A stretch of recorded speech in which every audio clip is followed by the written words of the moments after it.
Hey everybody, welcome back to my channel. As you can see by the title, this is going to be me attempting being the main word, a 24-hour reading challenge. How do I want to do this? I ask myself. It's so unrealistic for me to stay up and complete a 24-hour reading challenge in the space of 24 hours. So I think the realistic way to do this is over the span of a few days. I am off work today. I'm back in tomorrow, but then I'm off the following day. So I'm hoping within today and 2 days from now, we can get like a big chunk of this challenge done. And it's something that I've always wanted to do. But the little twist with this video today is that I'm going to be reading specifically fantasy books only, and I am very excited for that. I feel like I'm always in the mood for a fantasy book, and there's just a lot on my radar at the minute that I really just want to read, and I feel like I have a lot of FOMO at the minute. I feel like I'm missing out on not reading these books, so it is finally my time to read the books. And yeah, we will get straight into it. The first book that I really am dying to start is, of course, Powerless by Lauren Roberts. Lauren Roberts wrote this book when she was 18 years old, and she is now 20 and just published this last year, or it might have been the start of this year.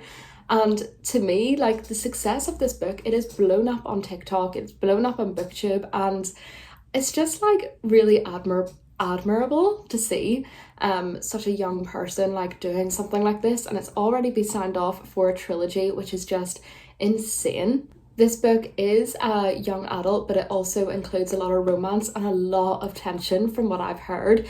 The author herself stated that it's as if Red Queen and the Hunger Games had a love child and created this book. And if that doesn't convince you to read this, then I don't know what will, because that just seems like a very, very fun book to me. There is a lot of popular tropes that this book does include. It is an enemies to lover, there's a one-bed situation, like everybody is obsessed with that, especially on TikTok at the minute. And there is also very, very high stakes. Like, there is definitely a good chance that the protagonist can die in this book, probably multiple times. So I'm all here for that, and I love a high stakes fantasy. And yeah, it's something that I definitely want to like read more about, because a lot of the time I feel like I've began with books or fantasy books that are not so high stakes and very cozy. I'm ready to move on to more high stakes and go from there. So the main summary of Powerless is that it takes place in Ilia, and 100 years prior to the main story being told in this book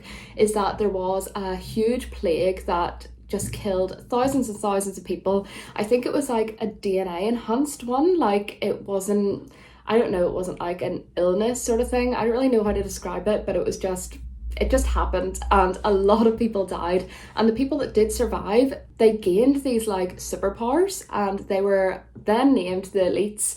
People that didn't develop these superpowers were then called the ordinaries. They were just regular people, didn't develop these kind of powers, who knows why. And they were living in harmony for 70 years after the plague until the king decides to kill all the ordinaries, and this is called the purging in this book, and it is obviously chaos, but he just wants an elite society. And fast forward to 30 years after the purging, we have our main character Peyton, and she is an ordinary, and living obviously as an elite, she needs to pretend that she has a superpower to basically survive, because if anybody found out that she was an ordinary, she would get exiled and killed. So it is extremely high stakes and very, very intense. First of all, like, not even getting into the story, that is, stressful. This book is dual POV. Our main central protagonist is Peyton Gray. She, as I said, is living as an ordinary. No, she is an ordinary living as an elite. She is pretending to be psychic, and her dad actually, I'm pretty sure, taught her how to basically fake her way through her life. And she is also a thief, kind of living in the slums of the world, I would say, just trying to get by. And then we also have our other main character, what is his name? Kai. He is part of the royal family, and I think their way of like basically connecting is that Peyton accidentally saves his life, and because of this, the other people in the town or world of Ilia vote for Peyton to be part of these trials that the elites take part in.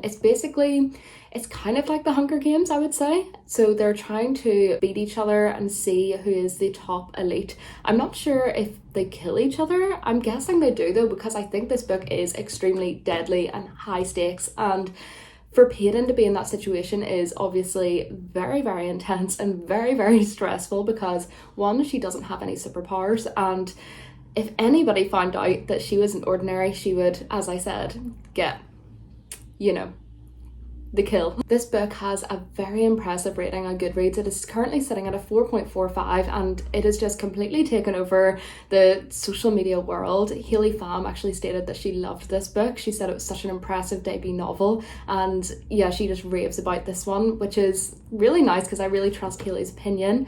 And other people have just said that it's very fast-paced, like just such a good story, and really, really immersive, which is nice, like very detailed descriptions, and you can really picture what you're reading. And for me, that is so important in a book. Like, I love creating an image in my head. So yeah, we are going to be starting with Powerless by Lauren Roberts today.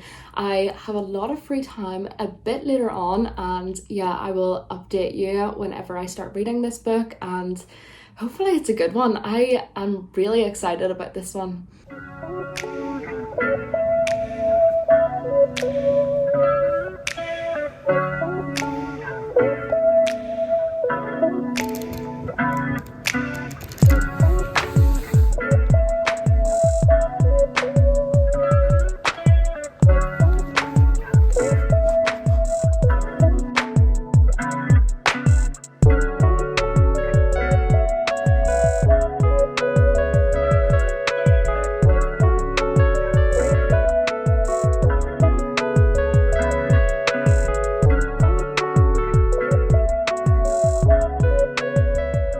So I'm about 2 hours into the challenge, and let me see, 118 pages into Powerless, and I am loving this book. Like, it is, I don't know even how to explain it. Like, the characters, like our main girl is so likable, and like there's banter between the two main protagonists, and the tension, oh my god, like the tension in this book is unmatched. Like, I am eating it up. I am loving it so far.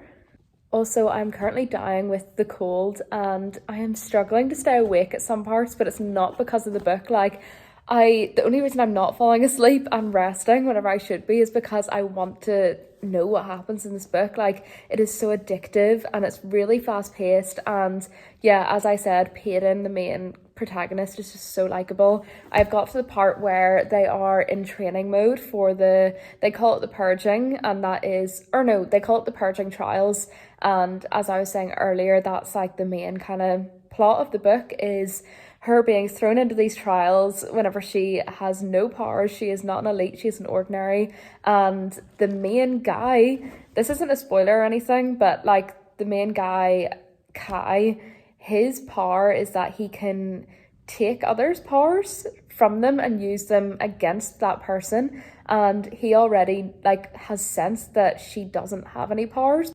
So our main guy, Kai, believes that he can't access her powers because it's something that's like a mental ability instead of like a physical skill in a way, or something more like powerful or whatever. Like, Peyton basically describes it in a way that she doesn't even have control of it, so others wouldn't be able to control it.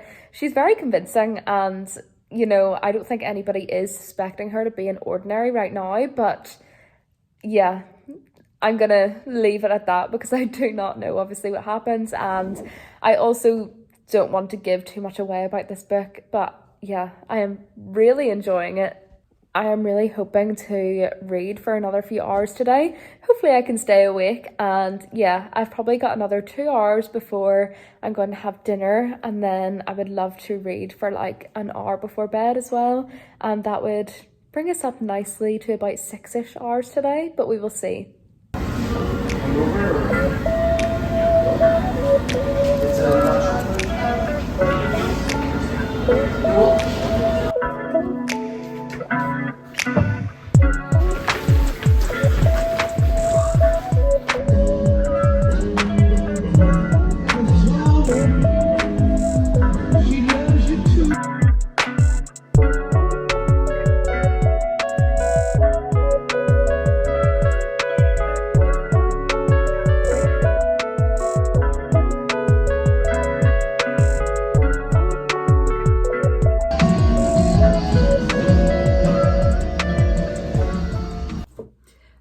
Anyway, somebody remind me why I thought it was good to do a 24-hour reading challenge whenever I work 5 days a week, 9 to 6. Why did I think that 24-hour would be easy? I thought that I was going to have this done in 3 days. No, it is 5 days later since the last time I spoke to you, but I have news, I have updates. We finished Powerless and my heart still hurts. Like, I need the second book right now. I'm not even like, I need to process, I think, everything that I'm feeling about this book, but 6 star, 5 stars, like this is in 6 star category. And I don't know, like a lot of the people that I've saw gave this book like 4 star, so I was like, okay, it'll be a good book, like that is guaranteed. But this book like blew my mind, and I don't know if that's being dramatic, maybe I'll give it a few days, but like I did finish this book yesterday and I still feel the same. So I will give like full detail like updates on how I'm feeling about this one at the end of this video, but that is how I'm feeling for now. And now we're moving on to the most heartbreaking thing of all. So I set my timer to start reading, what was it? Oh, it was to finish this book. So I had one more chapter left yesterday and set the timer and I forgot to turn it off. But I do know that I finished this book at around the 12-hour mark, or 13-hour mark. So we have another 11 hours to read this week, and I am hoping that we get it done this week. I am off on Friday, so I can definitely read for a few hours then, but hopefully over the next few nights I can read for at least an hour or two a day. Also, if I sound absolutely horrific, it's because I've also been really sick. So yeah, perfect timing to do this video, but I can't even complain because I've actually been really enjoying it. And obviously I have, because I just read this book and I absolutely loved it. But we are moving on to Divine Rivals by Rebecca Ross.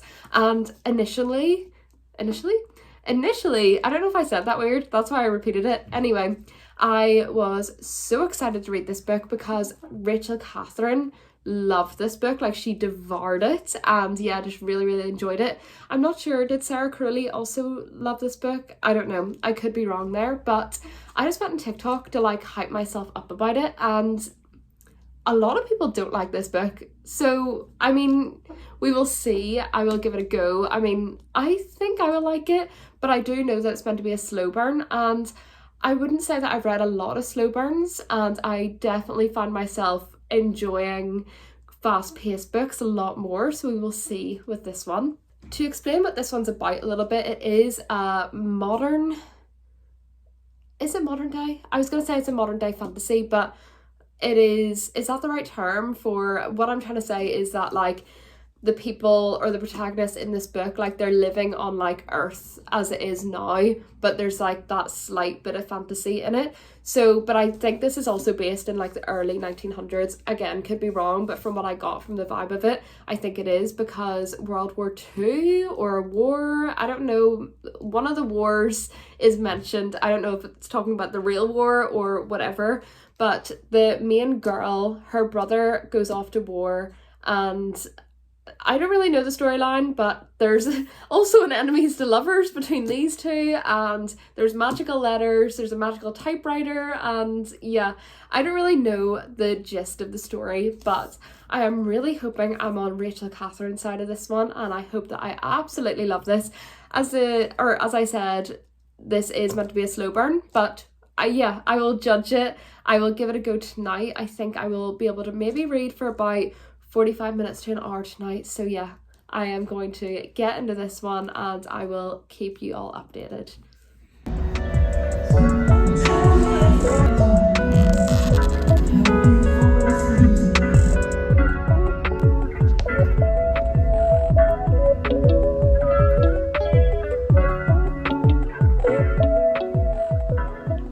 I will obviously go into my full like opinions on this book at the end of the video, but I am enjoying it so far. I'm enjoying it a lot more than I thought I would have, because watching those TikToks before did not do this book any justice, because a lot of them were saying that it's like extremely slow paced and like nothing happens at all and it's just a waste of time basically.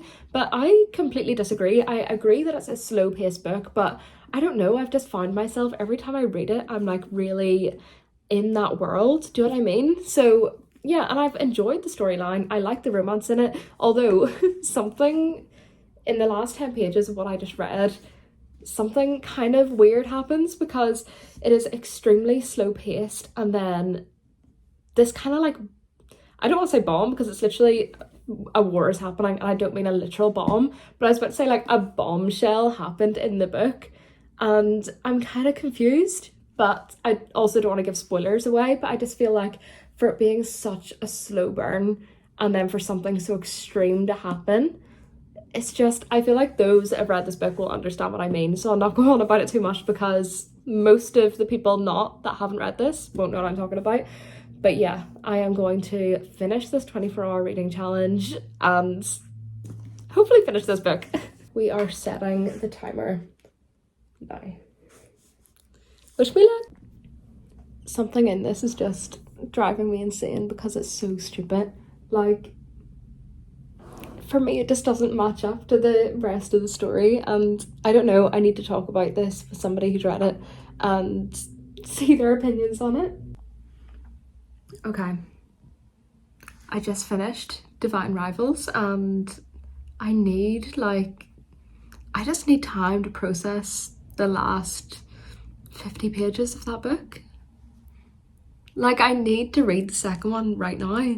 When is it out? I need to Google this. We do have 40 minutes left on the timer.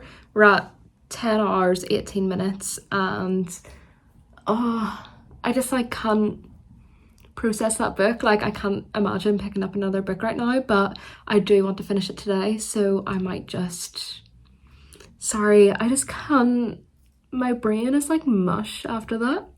However, I do have the 7-Year Slip on my Kindle and I know that book is, I think it's mostly a romance, but it is about a ghost, so must be a fantasy. Do you know what I mean? So I think I'm going to go grab my Kindle and start that one for the next 40 minutes. Like, I'm not going to get that far into it, probably. I mean, I don't know, might be fast paced, but I'm not going to get a lot of it read. And then I will do an overall opinion on all of the books.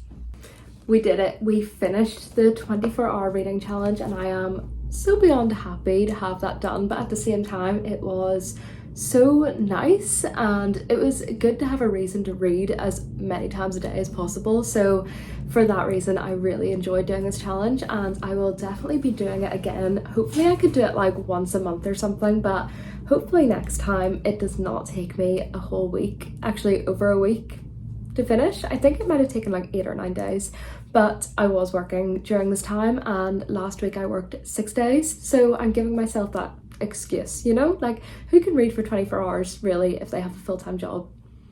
I don't know why I'm making excuses for myself, but let's get into the books that we read. As we know, the first book that I read was Powerless by Lauren Roberts and I still cannot stop thinking about this book. It is amazing. It is like a 6-star read for me.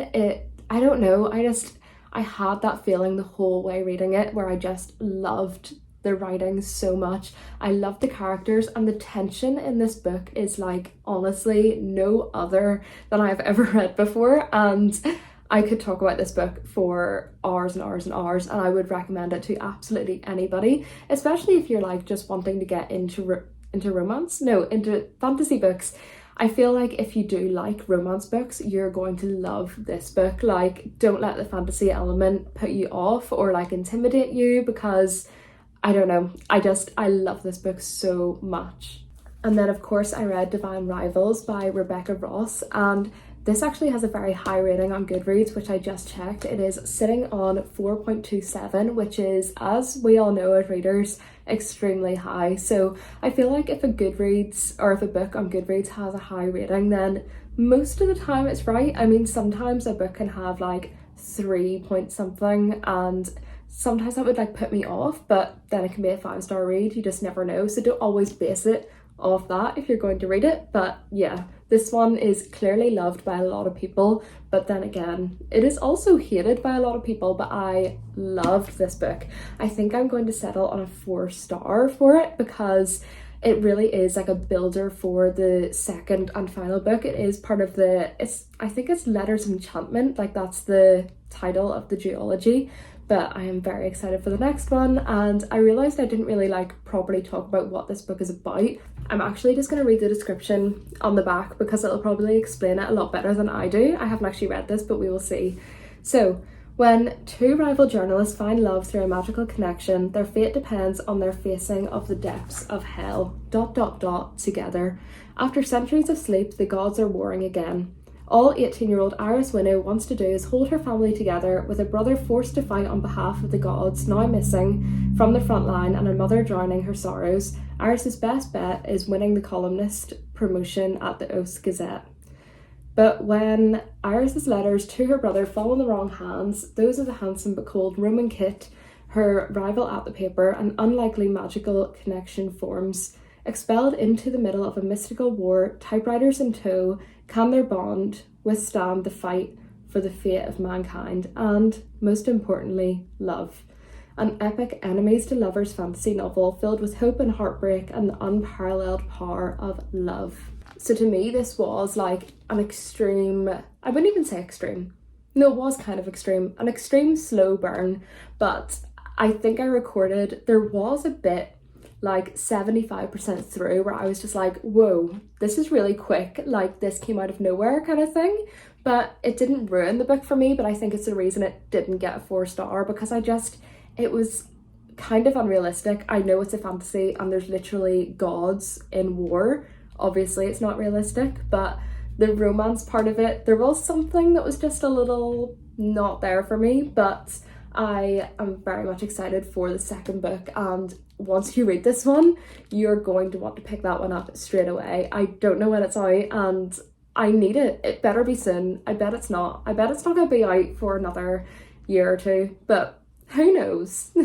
And then literally straight after I finished this book, Divine Rivals, I moved on to my Kindle, which I'm currently reading the 7-Year Slip-On. I only got about 20-ish pages in, and I mean, I'm enjoying it so far, but I can't really say that much about it. I do know that this author, what is she called? What is the author called? Ashley Paulston. She wrote The Dead Romantics, which I also didn't read, but I heard like a lot of good things about it, and like the hype around it seemed to be quite intense whenever it did come out. And I think that was her first adult debut novel, and obviously it did very, very well. So yeah, I think I'm obviously gonna start with The 7-Year Slip, but if I do enjoy this one, I will possibly read The Dead Romantics. I know it's also meant to be very autumnal, so hopefully I can get that one in this month or next. If anybody is curious, The 7-Year Slip has a rating on Goodreads of 4.32, which is extremely high. Like all of these books I've read, I've just picked up like really good books for this video, and it's very rare that you get such high ratings in books in a row. But I mean, this is obviously going to be a very good reading month, and I'm so happy about that because I've just been loving the books that I'm reading. So what I know of this book is that our central protagonist's apartment is magical in some way, and it goes back in time to it goes back in time 7 years, I think. And there's obviously somebody else living there, a guy, but I don't know if he's like a ghost or if he's still alive and it's just 7 years in the past. I don't really know, but I will read out the description that my Kindle is currently giving me of this book. An overworked book publicist with a perfectly planned future hits a snag when she falls in love with her temporary roommate, only to discover he lives 7 years in the past. In this witty and wise new novel from the best-selling author of The Dead Romantics, sometimes the worst day of your life happens and you have to figure out how to live after it. 6 months ago, Clementine West had the worst day of her life. So my Kindle just turned off. Okay, let's start that again. 6 months ago, Clementine West had the worst day of her life, so she came up with a plan to keep her heart safe, stay busy, work hard, take no risks, and it's been working. That is until one day she finds a strange man standing in her kitchen, a man with kind eyes, a crooked smile, and a recipe for the perfect lemon meringue pie. The kind of man that, before everything, she could have fallen for. He's perfect, but for one thing, he lives in the past, 7 years ago, to be exact. I love it. I want to eat it. I want to eat it. I was thinking about the lemon meringue that she just described. I don't want to eat this book. I want to read this book right now, and that is exactly what I'm going to do. That brings us to the end of this video, and if you made it this far, thank you so much, and hopefully you can subscribe if you do want to see any other content from me. This video was really fun and I got some really good books out of it, and I hope that you got some good recommendations. So I will see you in the next one. Bye.